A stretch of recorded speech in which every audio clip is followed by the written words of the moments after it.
Okay. Good evening.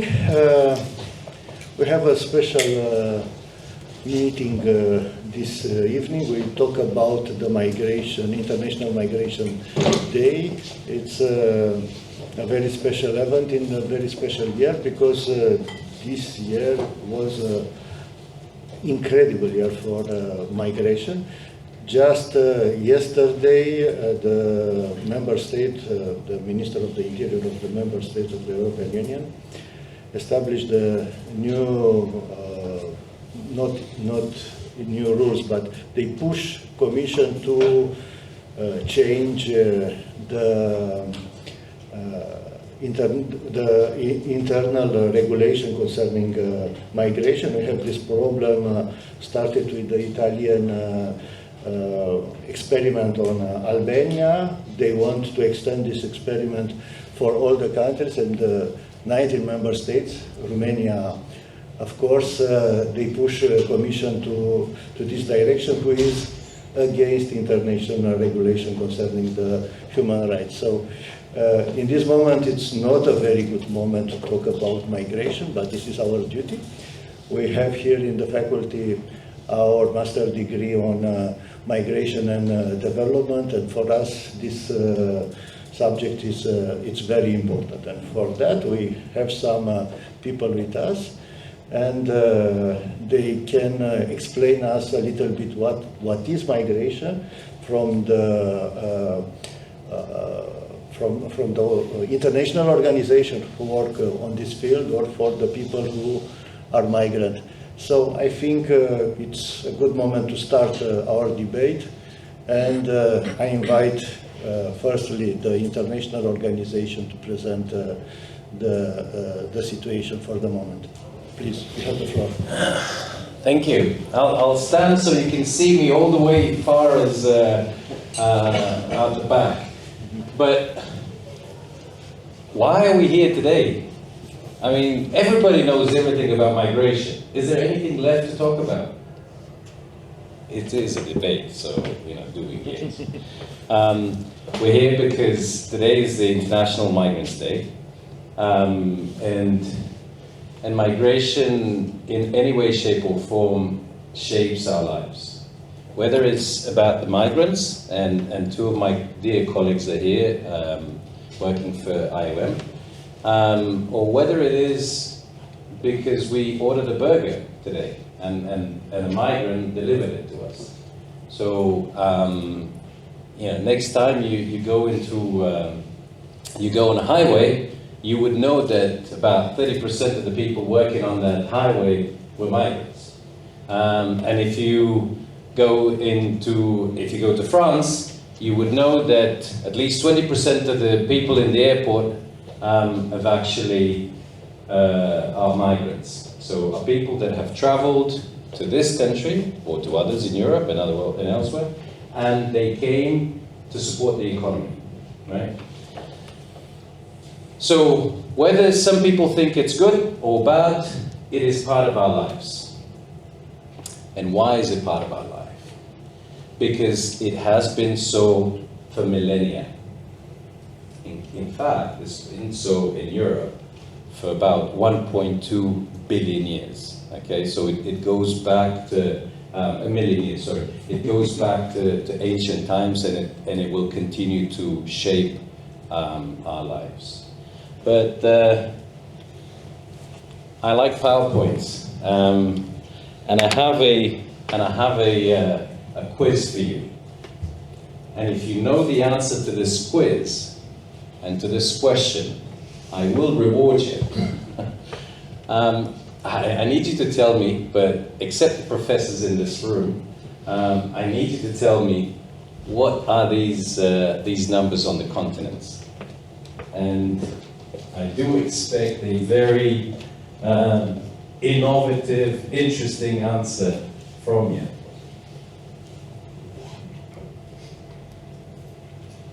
Who wants to say something?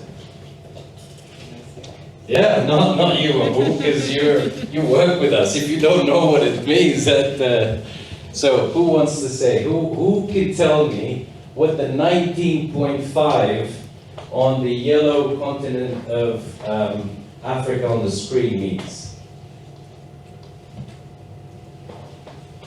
Go ahead.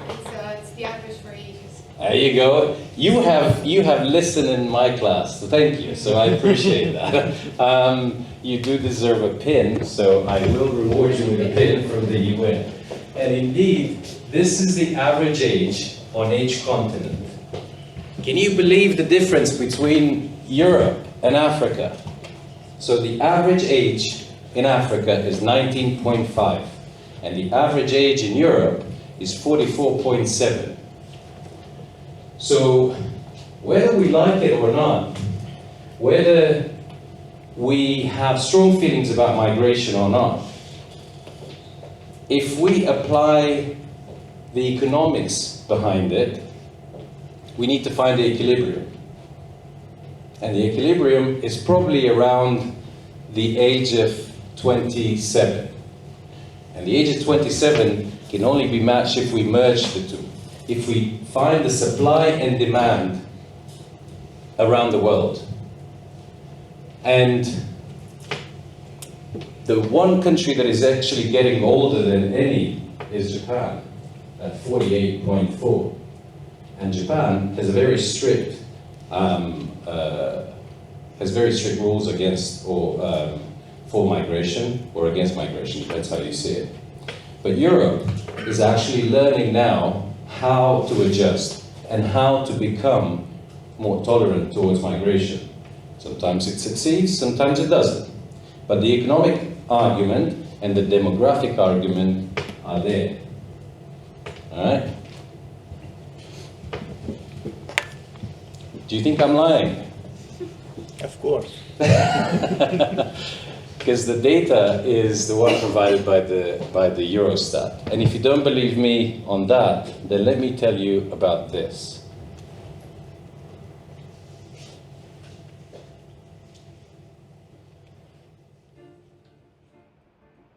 Why do migration policies often fail? That is one of the main questions my book, How Migration Really Works, tries to answer. My name is Hein de Haas. I'm professor of sociology at the University of Amsterdam, and I've been conducting migration research over the last 30 years. Migration policies often fail because they are not based on a real understanding of how migration really works. And this is why I wrote my book, to provide real information, real facts about migration behind the headlines, behind the political rhetoric. When we think about migration, many people think about boats and migrants drowning at borders, but actually the vast majority of migrants moves legally, for instance by plane. Many people think it's about poverty, it's about refugees, but actually growing labor shortages are the main reason why migration to Western countries has been increasing over the last few decades. Economies have become more and more dependent on migrants to do all sorts of jobs that natives no longer want or can do. All fast-growing, successful economies attract labor migrants. And this is not only about engineers and doctors, it is also about lower-skilled migrants who work in sectors like restaurants, hotels, the transport business, and of course intensive agriculture. And that shows a fundamental dilemma between, on the one hand, this will to have this growing economy, and on the other hand, to have less migration. Governments can't have their cake and eat it too. People believe that development in poor countries will lead to less migration. But we know from research that development in the form of economic growth, increasing education, increases people's capabilities and aspirations to migrate. And this is why migration is development. More and more countries will be confronted with aging. And that means that in more and more countries there will be increasing labor shortages. So the question of the future may not be how to stop migrants from coming, but how actually to attract them. From the years of research I've undertaken and shared, and the work I've done with governments and international organizations, the radio and TV debates in which I've participated, Dit programma heeft nog nooit zoveel diepgang gehad. Het is echt... I've concluded that speaking truth to power isn't enough to change the tone and improve the quality of debates. For instance, typically, after I give a lecture to senior policymakers, they congratulate me for the fascinating presentation, but then immediately quip, "We can never implement your insights." That would be political suicide. We need a new way to talk about migration, because the current frame is one of pro and anti. We need a much more nuanced perspective, not as a problem to be solved or as a solution to problems. We need a vision of migration how it is, as an intrinsic part of broader processes of social transformation that acknowledges that migration has positive sides and negative sides, but any good policy or debate should be based on understanding how migration really works.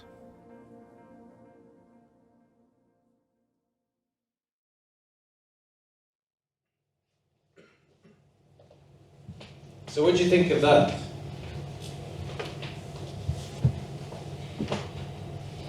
Well, if that didn't convince you that migration should be seen as a resource, then take a look at this.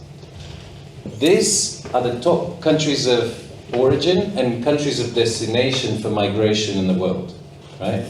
And to the right, you will see the top 20 countries of origin from around the world.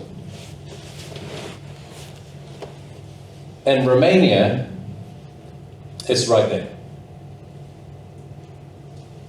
And more than Romanians from Europe is only Poland. So Romania is actually a country of origin for migration. Romania has sent, and Romanians have traveled overseas in the millions. So when you've lost such a huge number of people due to migration, it is only normal that if you want to develop your economy, you need to do so either by bringing the people back or by replacing them with other nationalities that are willing to come to your country and contribute to its economic development. But how do we make that argument? How do we argue and how do we tell the people in our communities that migrants around us, they are a resource and not a problem? So, in order for us to understand this concept better, and in order for us to find the real arguments that we can use in our communities, you have joined us here tonight.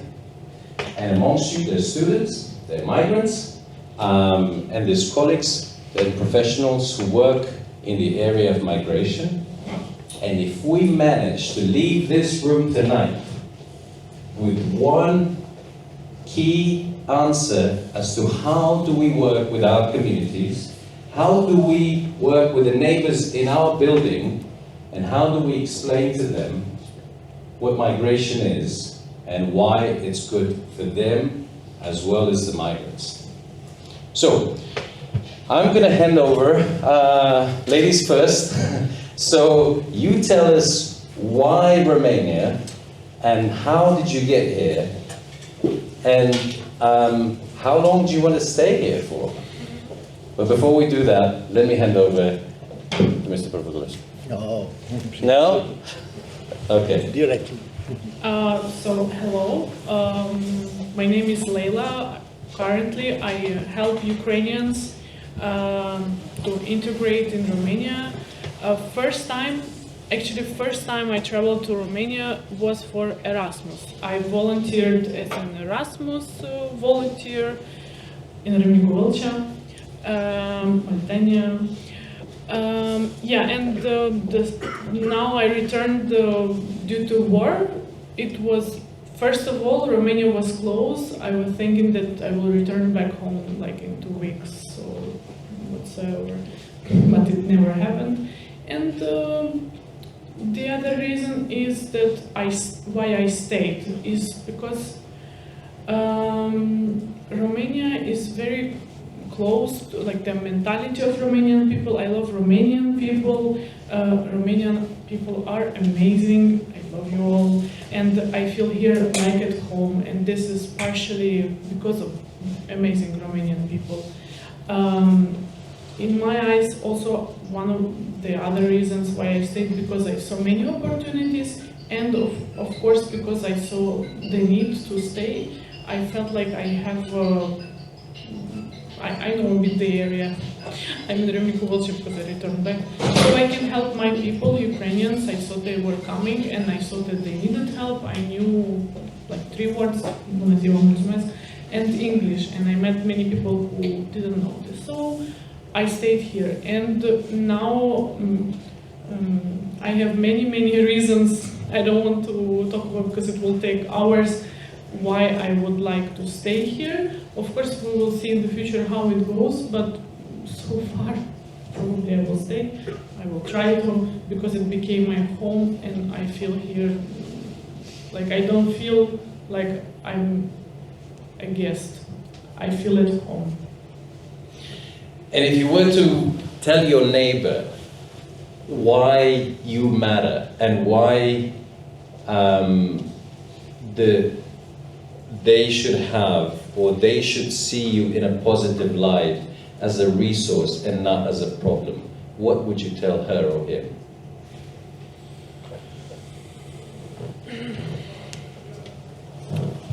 Well, I would start off with, I would start saying that, first of all, why I am a person from Ukraine, why should I stay here, why should I bring something nice? Because we are neighbors, first of all. Okay, not everyone is a neighbor, but we are neighbors. I understand your post-communistic pain, I understand your trauma, I understand what triggers you, you know. I can understand you, despite all the things that we may hear that are negative. As a migrant in general, because I have an experience and I have a different perspective, I can broaden your views, I can broaden your spectrum of what you are already having, new experience. Yeah, this is what is important, because when, I don't know how to say it correctly, but for example, when we are saying that critical thinking is important, right? When you are trying to think about something, you are considering many options, you are taking in consideration, but sometimes you cannot think about something because you've never experienced, you've never seen, you've never heard. And when you have someone else, they can give you this option. And when you have more options, you feel like, let's say, more freedom and so on. So yes, something like this. Okay. Thank you very much for your explanation. But you know, I returned from Poland. I was in Poland 2 days for a mission concerning the rule of law and fundamental rights, and we have a discussion with some NGOs and with some professors about migration, and especially about Ukrainian migration, because in Poland they have 1 million Ukrainian. And even the language is simple for the Ukrainians, even the people are open. The political parties, like in Romania, some political parties, they use the Ukrainian crisis to put pressure on the government, and this is very interesting, because in Poland, the Polish government used 3 million euro for Ukrainians, and Ukrainians they bring to Poland 50 million every year. So it's a strong help for the Polish societies. But we have history in Romania and in Poland. We have a history. It was not a very beautiful history. So for the Polish is the problem of the Holocaust, of the Polish Holocaust made by Ukrainians. They have 2 far-right parties, Confederația and Crown, who use the Ukrainian issue to change the Polish politics to support Ukraine. And the new president is now so happy to support the Ukrainian military effort. And we have the same situation in Romania. It's It's not like in Poland, but we have this situation. Many people, you say the Romanians are open, but even today I meet 3 people who was against Ukraine. They was clear. They said we have problem in Romania because we help Ukrainians. Why need to help Ukrainians? What do you think about that? Well, what do I think about that? I see like this. Look, I also see a lot of negative comments and negative reactions. Especially, me personally, I never met, thank God, I never met a Romanian person who is negatively, like, who is seeing Ukrainians as a threat, as a danger for the government, for the country, and so on. But on internet specifically, I see a lot of negative things. I think that when people, statistically, it's just a bit of statistic data, when people leave negative reviews, when people leave reviews, most of the time when they are not happy. When people are happy, they are not leaving any reviews most of the time. So it may be like an illusion that mostly like there are many people who are not happy with Ukrainians. But in my opinion, it's just an illusion, as I said, because most of the time the people, again, who use critical thinking, they understand that this is not an issue. What can we do as people is to educate each other and to spread awareness about the things. Yet I can agree that there are some things in the past that can, like with this Bukovina situation and the geopolitical things. We should learn from the past. Again, it's a cliche, but we should learn from the past and we should know the history, not to repeat it. And of course, to be more open towards others, because we have, I guess, if we say everything is black and white, we have like the same enemies. We as normal people, we should be united, and we should understand that being united is what makes us stronger. Sorry for the cliche. Okay, it's perfect. So we have another, please. No. Sorry. Just me first. So, so we have. I wanted to introduce you to some of our colleagues, and to see the perspective from different angles, from different continents. And whilst we heard on her experience as a citizen, regardless of the status, from Ukraine and how she perceived this. Sami Samson came from Eritrea roughly about 12 to 13 years ago, I can't even remember when, and he came here along with six other people, and he's the only one that stayed behind. He chose to stay in Romania, whilst his friends that he traveled with. And the interesting part was, Sami had probably about 20 euros in his pocket. Now, I dare you, if you know where Eritrea is, it's next to Ethiopia, and if you can travel from Eritrea to Bucharest on 20 euros, I dare you. But it's been a very crazy journey for him, and other people continue to make this very dangerous journey from Eritrea. But I leave it with Sami to tell you how he got here, but also how he's found Romania, and how he's contributed to Romania for the last decade. So my name is Samson Alam Gabrski. I'm from Eritrea.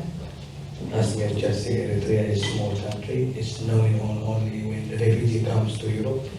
So anybody from Eritrea is a refugee due to the political problem that we have back home in Eritrea. I was grown in a capital city called Asmara. It's a beautiful city. It was like Italian place in Asmara. In 2000, I was having a problem with the government because my father was working in the government, and suddenly the government they decided to put 15 ministers that work for the government to prison. And from that time, the government start to control everything inside Eritrea, including even the member of the family that they are in prison. So after my father got in prison, after that couple of years, the same way that they took my father from home, they come and took me to serve the national service by force in Eritrea. So in Eritrea, everybody is 17 or 16, they took me by force to the military to serve in Eritrea. But my way was different because anybody, they will not put him in prison, they will take him directly to the military service. But in my case, it was like they take me to investigation, which I was like 15 years old. I don't know what politics means even. So it's a sad part, and also it's a funny part, because when I arrived there, like they took me at 4 o'clock at night, they come like 6 people, and they put me inside the car, they closed my eyes. My mother was crying, and my other brothers, and they took me and they put me in the secret service place. And the first question was, you want to put down the president? And I swear I don't know the name of the president at that time. I said to him, who is the president? He said to me, it means you are playing smart for me. And I said to him, I don't know what you have said. He said to me, you plan to change the president. I said to him, I don't know who is the president even in this country. Then they say that, okay, this guy is trying to play smart. They start to use the torture. It will take a long time if I say what kind of torture they make. They beat me, they put electricity, they hang me inside the water.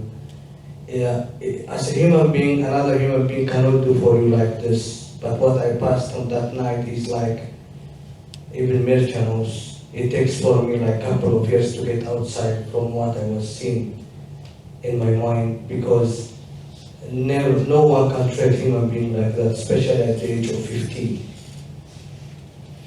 Then they took me from that place, they beat me all the night until the morning. And then they chose to put me in a prison with a container. There is around 200 people inside the container. You don't have place to sleep. You cannot see sun. Just if they put you there, just they will open the door to give you one bread and one small water, and they will close the door again. And every night they come and beat you with the same portion. You try to change the president, you want to make assassination for the president or something. I stayed there for almost 2 years in that prison in the same situation. I see a lot of young kids there, 14, 12, 11, even mothers with kids, without any reason, just because they tried to threaten them. So when I was inside there is no hope. You wait, or they will kill you, or something will happen, you will get sick and you will not get outside from there, because there is no any hope to go outside from there. When I was inside there was an old man with me there. He's a priest. They put him there because he don't like how the president talks. He said to me that you will go outside from here. And I was said to him, do you see something which I don't see? We have the same door. How I will go outside? But he said to me, you will go outside one day. And I was just keeping hope. One day, they opened the door to give us food, the bread. And one of the guys who was working for my father, he saw me there. And he was shocked. He said to me, what are you doing here? I said to him, ask the government. I don't know. He said to me, okay, I will call you at night, and then we will talk. So he asked the police to call me, to beat me, so he will talk with me. There is no way he can talk with me in front of them. So he said, no, bring him, and they say, okay, they go. He was the first person that I go at 4 o'clock and I don't get beaten. He was beating the table. He was asking me just to shout, because you know my father very good. And then in between, he was putting me, hanging me in the tree to talk with me. He said to me, look, in this place, there is no way to go outside from this place. It's two. Or they will kill you inside, or they will do something to finish you. But I will choose for you another door. I was thinking maybe he will send me free. He said to me, I will send you to war zone. And I was like, he sent me to war zone. But in my opinion, it was freedom. When he said to me, I will send you to war zone. I said to him, okay.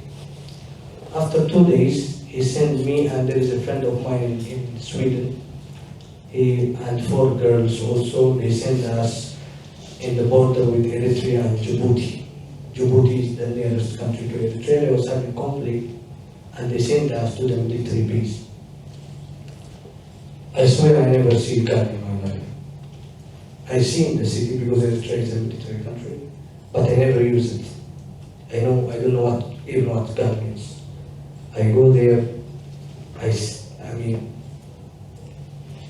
at least in prison you will sit down and they beat you and you will come back, yeah? But when I go to the Djibouti side, I see young kids like 14, 15, they don't know nothing about politics, just they give them guns to come to fight for the regime. When I arrived there, it was like, they don't know what they are doing, the kids, just they are there with guns and like this, and then we take some training by force, and in one day they say to us, okay, tomorrow be ready, we will go to war. Actually in Africa the war started by both sides, they know that something will happen, so the Djibouti side they know, and the Eritrean side they know. At 4 o'clock they start to have war. The first 5 minutes in war is the first thing that will be afraid. After that you will see everything is normal. The first 5 minutes only you will be afraid. But after 5 minutes you will see somebody shoot somebody like this. My friend asked me to run away at that time to Djibouti. But if we run away, we have a law in Eritrea, shoot to kill. If they found you to run away, they will shoot you. We cannot succeed to run at that time. So when we come back from war, they say to me, because you don't do good in the war, we need to put you in prison. It was a reason, just I will not run away. Another again, they put me in the same container in the military service zone for 6 months. But what they do is they bring 5 big speakers. Every time they own music very loud and they close the door. And it's very bad. You cannot even tolerate your ears when they do this. They do this every day. At the end, they say let us put them in border with Sudan because it's more dangerous than the one in Djibouti. We go to the border of Sudan and I meet there around 40 people who are security in the border between Eritrea and Sudan. Also, at the same time, these people have the plan to run away from Eritrea, and we work there for like 6-7 months, and then we decide, all of us, to run outside from Eritrea because we sit there, they will kill us. To run outside from Eritrea, they will kill us. We make, like when they change the rotate of the soldiers, for like around 40 people they run to the border, but only 10 people we managed to enter to Sudan. All of them was killed by the Eritrean military. So 10 of us, when we entered to Sudan, it was like for us, it's a dream because we ran. Even when we see Sudanese police, we were so afraid because we were thinking that they are the same they will do for us the same thing. We don't know nothing about where we are going even. So when we enter to Sudan, the UNHCR over there, they say to me, all of them, they can stay in this center except you. And I say, why? They say that they will send people now because they will take you from here. And I say, how do you know? The police of Sudan, they heard the Eritrean military in radio giving names. So I must leave at that time from the place of the border to Khartoum. And we don't have money, we don't have nothing. We just come outside and we don't have, we are holding our what we have. We start to go by our legs. We reach Sudan in 5 days. And then in Sudan, in Khartoum, we stay for around 1 year or like 1 year or something, 2 years. They say we cannot stay in Sudan because Sudan is not safe for us. We need to go to Europe. Honestly, I don't know where Europe is at that time. I don't know where I'm going. In Sudan, it's not like in Europe. In Sudan, you can have a fake passport. It's normal. And they say to me, you will take a picture. I never take picture in my life. I said, then why? They say to me, because they will put it in the passport. We have community there. They help to pay for the fake passport, and the rotate was from Sudan to Turkey, from Turkey to Romania, and then where you want to go. And I say, okay, they make the fake passport, and as Mircha say, some of my friends, he gives me 20 euro. At the first time I see 20 euro. Why this paper is different from us? And I go, in the airports, they say to me, you will go in this plane, and they will put you, and you will reach to another country. And we was like, okay. They put us in Sudan, there is no any checkpoint, because the smugglers, they contact the police. When I reached Turkey, there is a check line before coming to Romania. The police was like seeing everybody's passport. When he came to me, he said to me, my friend, your passport is fake. And I said to him, I don't know. He said to me, what do you mean? Where are you going? I said to him, my friend, he knows everything, and me, I don't know nothing. My friend, he was a little bit better than me in the airport. He passed. Another police, when he see me, he said to me, you come from where? Say honestly. I said to him, from Eritrea.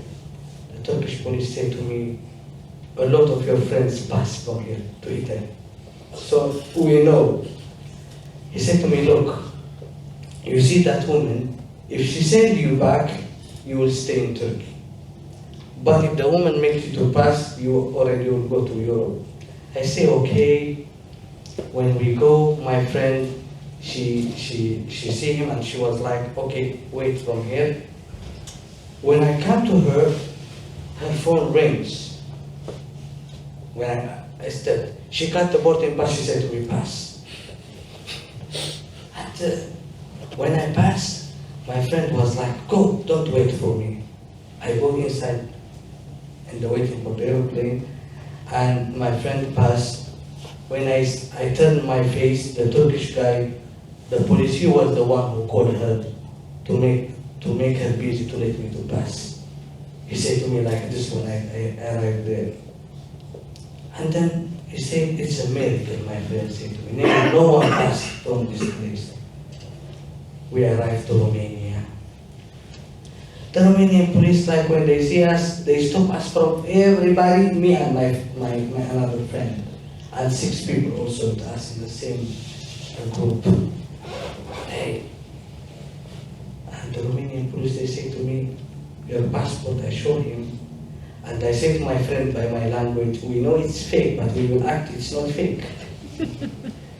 And he see the passport, he said to me, my friend, your passport is fake.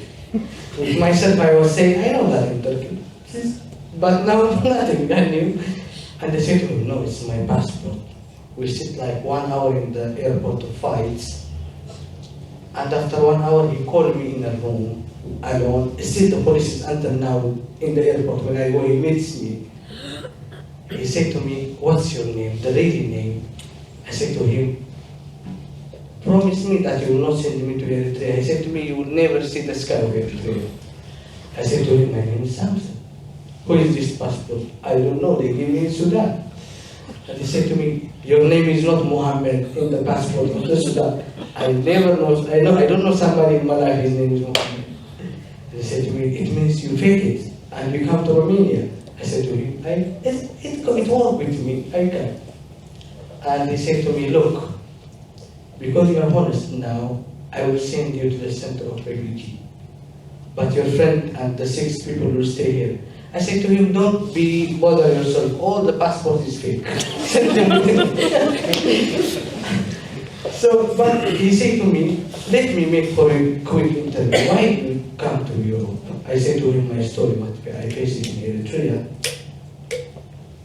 It was the first time I feel a police as a friend. Like, I was not afraid from police the first time. He was having gun. In my country, when I see gun, I was like having panic, you know. But he was talking with me as a friend. He bring for me food in the airport, and we was talking like friends. And then he said to me, I will send you to the camp. I stayed in camp for 2 weeks, and then my friend says to me, come to Sweden. I was thinking, now the border is free, I can go to Sweden to my friends. I take train from Karagi North, and they catch me in Arad. In Arad, they say to me, my friend, where is your passport? I said to him, why? It's not Europe. The police said to me, no, you have not understand well. In Europe also, Romania is not changing like this, like this. I tried from Arad border 12 times. They catch me 12 times. The border police, they say to me, Samson, look, you know where we are now? I said to them, I know that it's Europe. No, the place. They say to me, I said to them, Orania. They said to me, okay, you are planning to go to Hungary? I said to them, yes.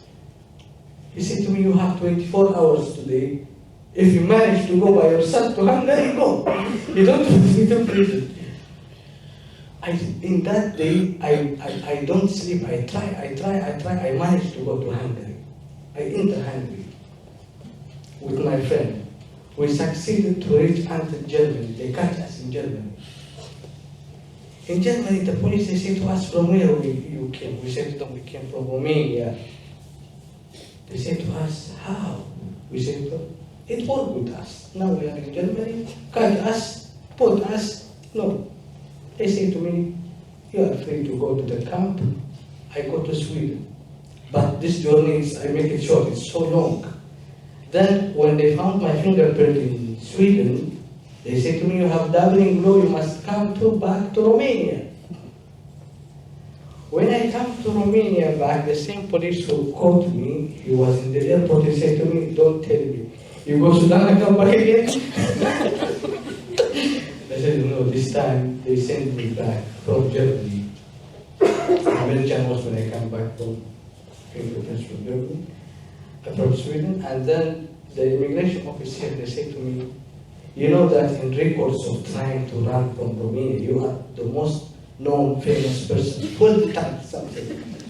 They make for me interview, I have my translator here, he was translating for me, Zia.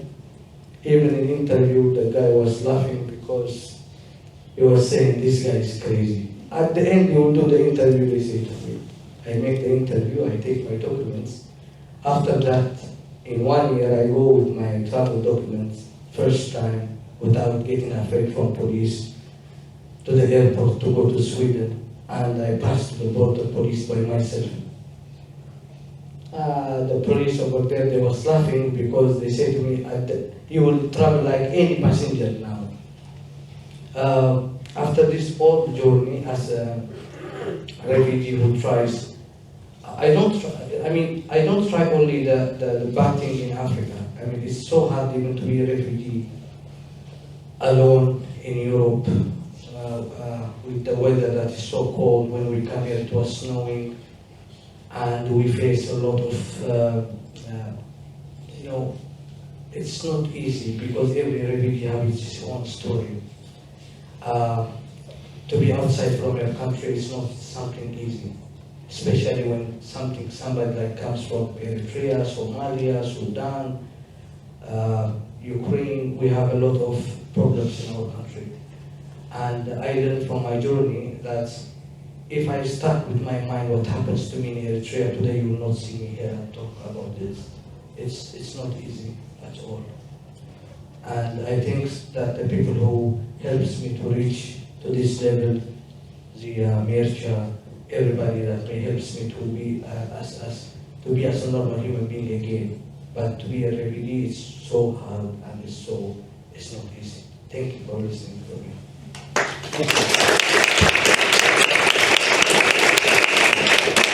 Thank you, and I think Zia have something to say now. Zia is, so you've heard Sami, and Sami did shorten his story. I know the long version, and believe me, it's sad, it's happy, I'm encouraging him to write a book, and that's fantastic. But what you don't know about Sami and Zia and Leila is that between them, they have helped thousands, tens of thousands of people over the last years. They have helped so many people find their way in Romania because they know the story, because they've experienced it themselves. So they are helping others, and this is what they do. They focus on integration. They help other people integrate in Romania. And this is what we all need to do. Just have a coffee with a migrant. Just ask him or her how their day went, and why they traveled and how they traveled, and try to learn their story. That is the first step towards integration. They are the professionals. They do it at professional level. They are 5.0. But you can try to do that with one migrant, with one foreigner, with one person that you see, because that is the first step of integration. And what Zia does professionally now, he does help hundreds and tens of thousands of people find their way and navigate the education system, the health system, the legal system, try to find their way in the new country where they landed. And he comes from Afghanistan, and his family joined him recently as well. His sister joined him recently, but he's married here, he has a child, he speaks perfect Romanian, and he is one, and Sami, by the way, you look at him, because he's the only Tigrinya speaking person in Romania. And now, with the people that he's helped, that he faced when he first joined, when he first came to the country, now the people are his friends. I mean, the border police and him, they actually hang out together, which is the funny thing. And now with the immigration, I mean, he goes into immigration and he's like walking into, I mean, even I have to declare myself and hand out my ID. He doesn't.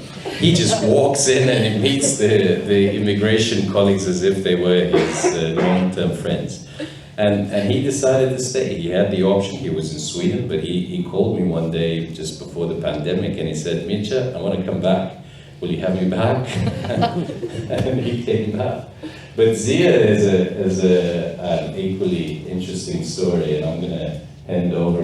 But please do also let us know how you see the journey in Romania as well. Hello everybody. First of all, I apologize that I arrived late. I miscalculated the traffic today, but it is. My name is Zia. I'm originally from Afghanistan, but I'm now Romanian Afghan. I mean, I have a double citizenship. As Nirsha mentioned, the life history is very long, or each person, or as Samson mentioned. Mine is also started when Soviet Union came to Afghanistan. But it was the first time. I had like 8 years when I left Afghanistan with my families, and I went to Pakistan. I stayed for 14 years in Pakistan. And from Pakistan, we came back actually to Afghanistan in 2001, after 2001. And then when I got the occasion to come to go for studying abroad, I tried to many countries. I mean, visit to UK, Canada, Australia, and also Romania. We have somebody, a relative who was living in Romania, and I didn't know before that one about Romania. Okay, it was totally a new country, a new history, a new story for me. But I really appreciate that Romania gave me this occasion to come to Romania to study. I finished my bachelor and master program in AC, but in English language, because I didn't have this intention to stay to remain in Romania and to go back to Afghanistan. I arrived in Romania in 2008, and from 2009 I started to work with immigration office as a translator. Because the languages that I speak in Afghanistan, as Samson, his language or being rare in here, I think I was the only one who knew the Pashto and Dari languages of Afghanistan that I was doing translation. Even at that time, I didn't know Romanian very well, because in 1 year it's quite difficult to learn Romanian and to do the translation. Especially I worked with, on that time, CNRR and other organizations, and I was doing the translation from Pashto, Dari, Hindi, Urdu languages, and English. And then they were doing the translation back from English and Romanian, because being rare they needed. And I was also a student, and I didn't have this occasion to work full time, only a part time I was able. So that translation was the only chance or the only way of earning money for me. And at the same time, I was helping people, because I remember many cases or many people, for example, students when they were coming, there were a lot of documents to do for their ID card to get their permis de ședere, and they were facing a lot of problems. But I had been in that process before that one, and I knew from where to start, what documents they have to prepare. And they were able to do it in 1 day. I mean, the things that they weren't able to do in weeks. Or there were other cases, for example, people from other countries, inclusive from Afghanistan, they didn't know English or they didn't know Romanian. And for example, when they were going to an organization and they were helped to bring their family as an integration or reunification program, because of communication that they weren't able, they stayed for months that they couldn't bring their families. But when they arrived to me as an integration program to see as an experience that we are doing, we solved it in a week. I mean, after a while, that person were able to bring his or his family. But you don't, how to say this, unimaginable to see the happiness on their face, and also the happiness that I was feeling for myself as well, to help somebody when they are in a crucial situation.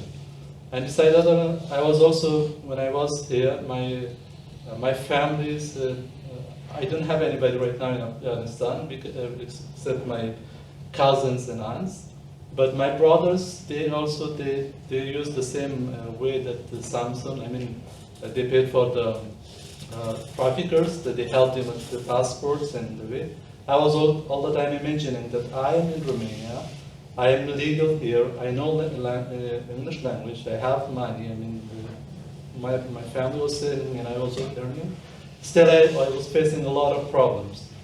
How difficult it was, they were for them, that they didn't know the language, they were trying to be hidden from the police, from the authorities, they had to work to save money for them.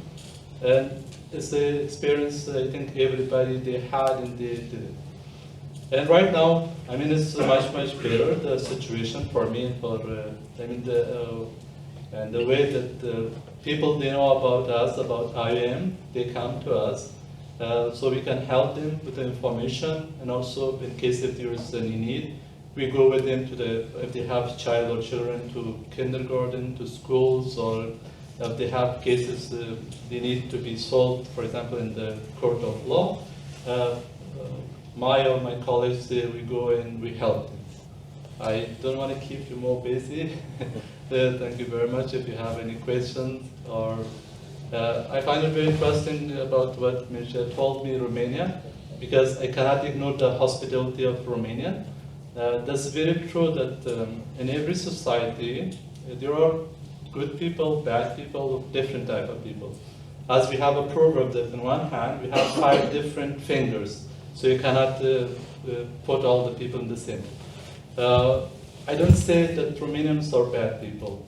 Most of the people, because of the lack of the information, they don't know a lot of things. They just what they heard from the news, they judge people. But I know, many people that before knowing me, they totally ignored me. They didn't want to talk, or they didn't want to accept me, their homes or people. But after knowing, even after years that I'm Romanian for 18 years, I'm still talking to them, they are calling me, I'm calling them.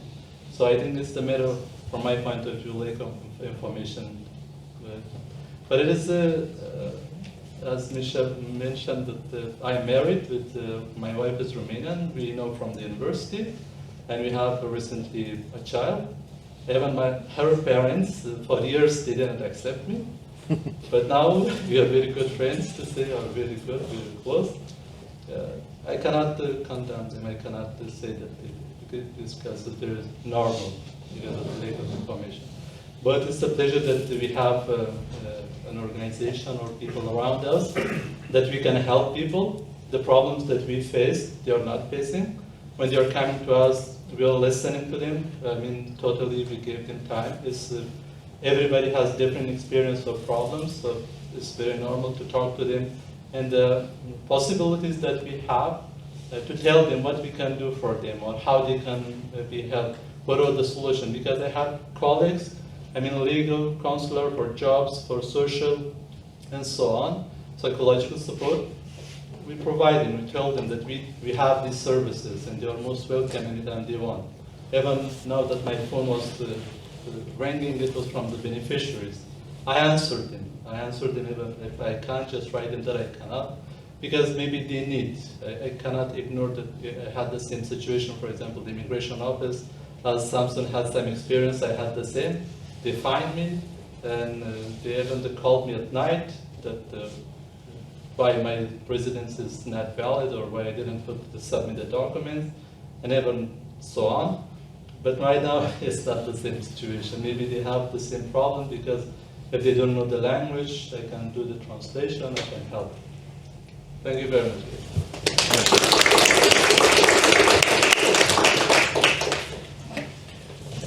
Thank you.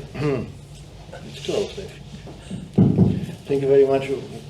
Wonderful stories about migration. Maybe the people in the room have some comments and some questions.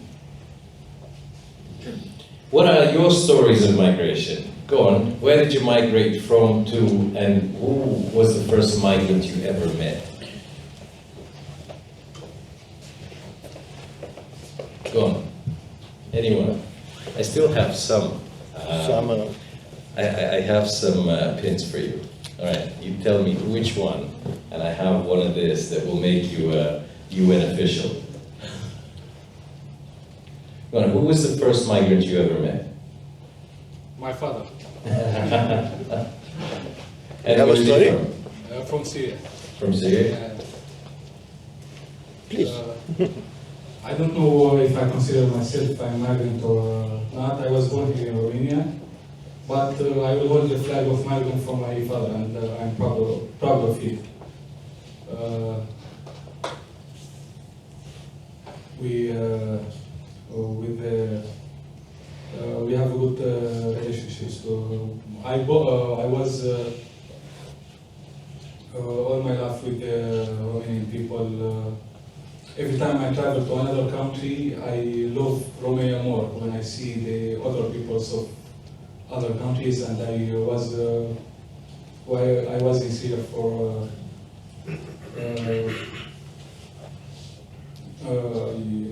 you know, right now in Syria it's better than before. I was in Syria, it's okay, but I consider in Romania, I consider it my mother country.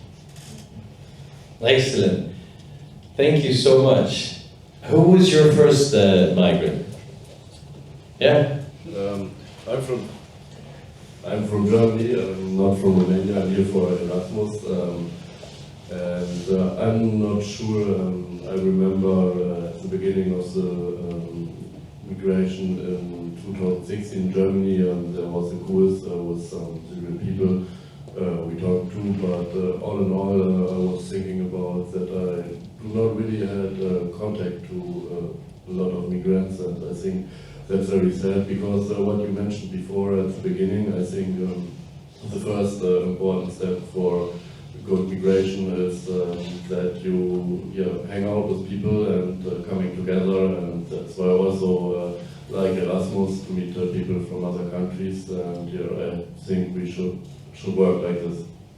Thank you so much. And now I want to hear from a woman. It's a woman there. There we go.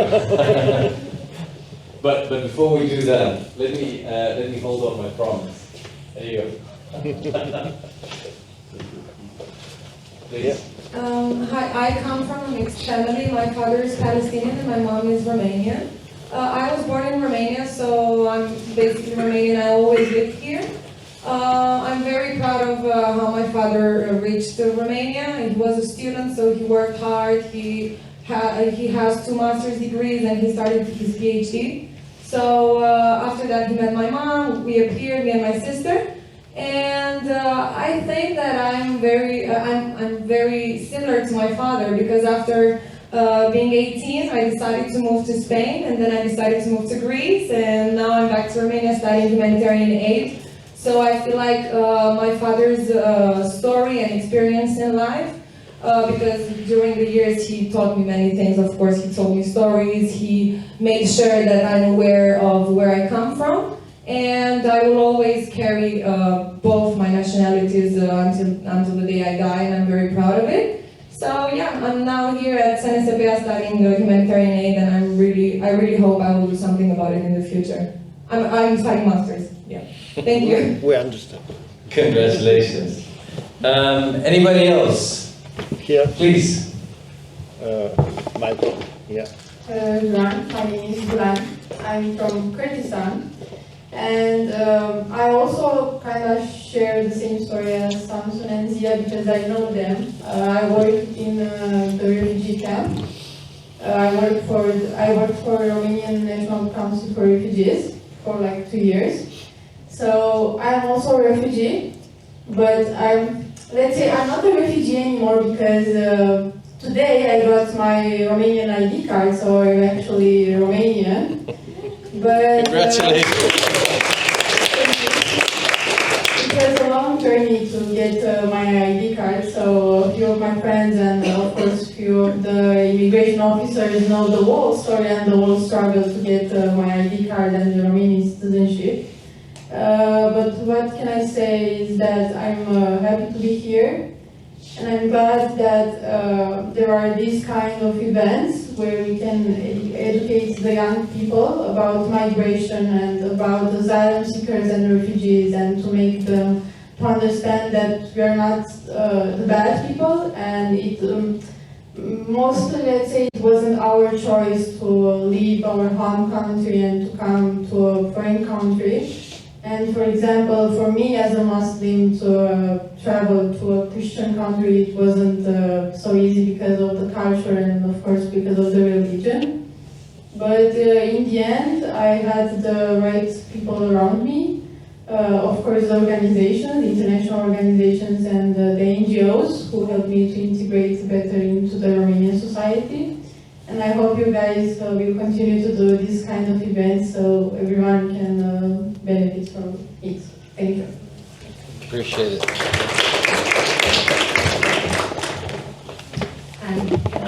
I remember you asked us what is the Who's the first migrant yes, you've met? I've met. Well, I'm Romanian and I've met hundreds but not thousands of migrants. They all left Romania in search of a better life. Well, as you saw there, we are one of the largest countries that are giving migrants around the world. So from my childhood, I've met a lot of people that left in search of a better life. That's a very interesting story, because we think of migrants and we think of people just like Professor Haas said. We think of them as people on the boats, but we don't think of the Romanians, the almost 4 million Romanians that are in this chart that have left Romania and that have found their lives elsewhere. And these are some of the stories. Tonight you've heard some of the stories about the journeys of migration, the journeys that have brought people and have given people a better life. You have the chance. You don't need. I am encouraging you to do a master's program, and FSP-SNSPA is one of the places that I fully recommend, and I've had an amazing time over the last 4 years teaching here. But I do encourage you. Don't need to be a professor to teach people about migration, about encouraging them on their journeys. You yourself can be an example, and you can work with people on the move. And Romania, and one thing that I'd like to show you is that Romania and the migration to Romania, this is only the beginning. As we saw in the first slide, there is no way that that Europe can cope without people from other continents. And right now, we see the countries of origin, and they will expand. And as Romania develops, it will become a magnet for other people in search of a better life, economic life, but also other people in search of a safer future. So I want you to take this and give it a thought tonight. I hope we didn't overcharge you, but I do encourage you to reach out to us and to share your questions. If anybody else has any questions, please go ahead. So first of all, thank you very much. You have a microphone? Nice to see that Romania is not only a country of origin but also a country of destination. I think have a very positive experience with immigrating to Romania. Now I want to intervene with a more technical question. We kind of tackle indirectly the fact that some countries of origin, like for instance Afghanistan or Syria, might become safer in the near future. I know that now IOM works within the international law framework, and that in the international law framework there are countries that are considered to be safe and countries that are considered to be dangerous. To be accepted as a refugee, you need to come from a country that is not safe. But even if some countries with a change of regime have like a trend in a betterment of the security situation, for some migrants, they might still not be as safe as we want them to be. I mean, in countries like Syria or Afghanistan, like this, we still have violation of human rights. What's the IOM procedure when a country becomes safe, but not so safe that we can send back everyone there? Look, the decision whether the country is deemed safe for return is taken based on the information in the country of origin, and it's assessed against a set of markers. In the end, it's actually the countries of destination that decide whether they can or cannot send the people back. IOM only decides if it complies with that country or not. So we will always, I mean, international organization, and this is, part of the discourse. The international organizations will always take a more conservative stance on it. So on a scale from 1 to 10, if the country of destination says, no, it's an 8, it's safe, it's okay, then international organizations will always say, well, no, it's a 5, so we're not okay with that. Because in the end, it is the choice of the people if they want to go back or not. But we don't want to be part of a journey that will make their life more miserable than it would be in the country of destination. I've seen both sides. I've seen people, you know, and you've seen a lot of Ukrainians go back, and some parts of Ukraine, you know, for Ukrainians personally, they deem safe, so they do, you know, some of them do return to Lviv, for example, but UN would never return people to those, you know, to those, even if it's in those regions. Damascus, one of our colleagues is in Damascus now. He's saying that it's the safest place, I mean, it's as safe as Bucharest at the moment, right? That's not to say that the UN has declared it a safe country of origin and will repatriate people in the coming months. It may or it may not, but it will always take a more conservative stance because it is, it's in the, first of all, because they don't, why risk people's lives, when they may not be sure about the countries of origin. But it is a topic that it's scrutinized by everybody. There's never a right answer. There'll always be countries of destination, especially in Europe and North America, that will jump at the opportunity when things calm down in the country of origin to send people back, and we'll work on that. But let's face it, I mean, those who have found a life in the country of destination, they're contributing. All these people that, the economic migrants that have moved from these countries that you see on the screens to Romania, and I'm only talking about Romania today, just this year alone, they've contributed almost €1 billion in taxes. It's about 897 million. So almost €1 billion in taxes just this year.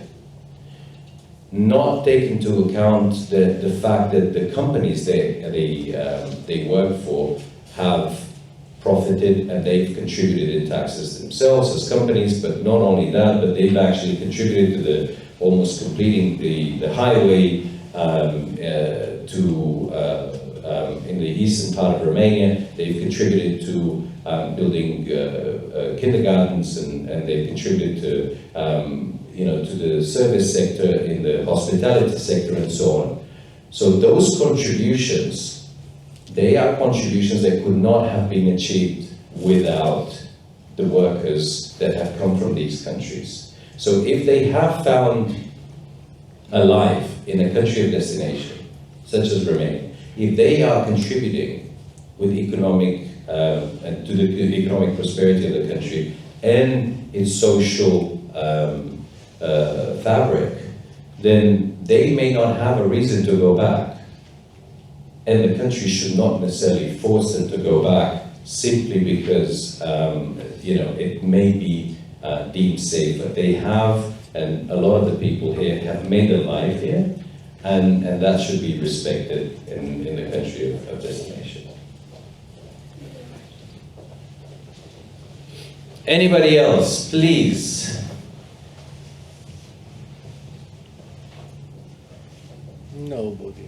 Nobody. In that case, I'm going to hand it over to Professor Pavlescu to close the evening, whilst I thank you on our part, and I'm glad that we were able to share the stories and for you to pass them on over to the people that you meet. Thank you.